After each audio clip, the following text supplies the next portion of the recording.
This is the story of a veteran predator, one that has been on many successful hunts.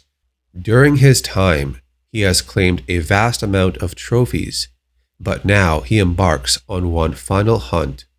Will his knowledge and skills lead to victory, or is he a hunter that has met the end of his journey?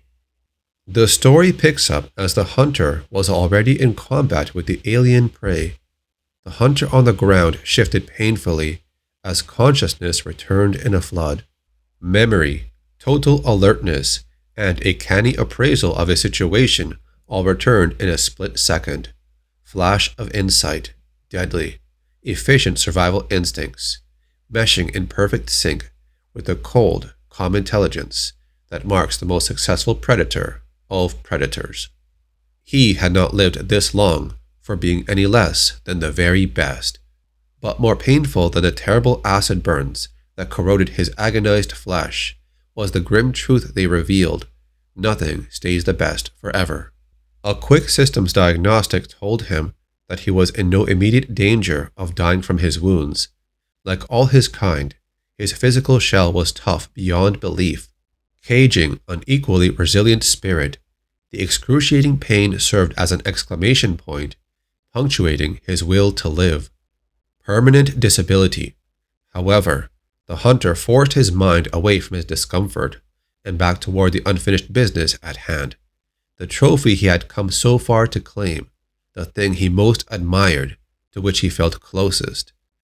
The most perfect of all hunters, the heart of the blackest, most terrible gulfs of dimensionless space, his beloved prey.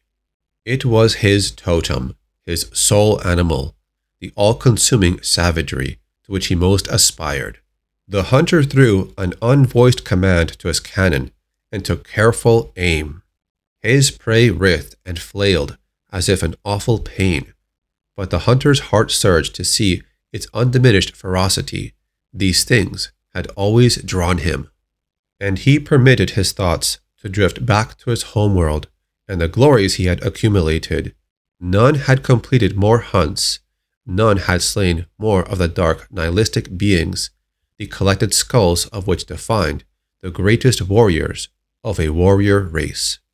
He studied them, he tried to think like them, he knew them better than any other, and so became the master, with the laurels of an entire world laid before him. But such exalted status demands to be constantly proven. In a society where all must improve their position within the pack or die, the pressure from below never ends, and so, although well aware that he was growing past his prime, he had embarked on this, a final, glorious hunt. The stalking had gone well on this distant, toxic planet. His carefully chosen quarry had been cornered before ever sensing his presence. But then, he had predicted the whipping tail. But even so, his reaction came a fraction of a second too late. For the first time, his reflexes had failed him. This kill would not be clean. The hunter refocused on his transfixed prey, and again contemplated the bottomless rage, the hellish desire with which it clung to life, and made a decision. It was an amazing thing. Although suffering ghastly wounds, it still thrashed and swelled with a concentrated fury and a blind, horrifying purpose. It began its inexorable crawl towards the still hunter, and he suddenly realized, in one disturbing instant, that his theories, his notions, were nothing. He had nothing in common with this thing. His day had passed, and rather than the degrading, inevitable slide down his warrior class hierarchy, he had chosen a noble death beneath the fangs of his beloved prey. But this thing would never understand his decision, would never recognize his gesture. Its will to live, no matter what the circumstance, no matter what the pain, was complete. It was the very soul of chaos, and he saw that it harbored no sense of closure. In this final moment, it made all his grand accomplishments seem puny, his nobility meaningless. This was not the end for which he'd hoped.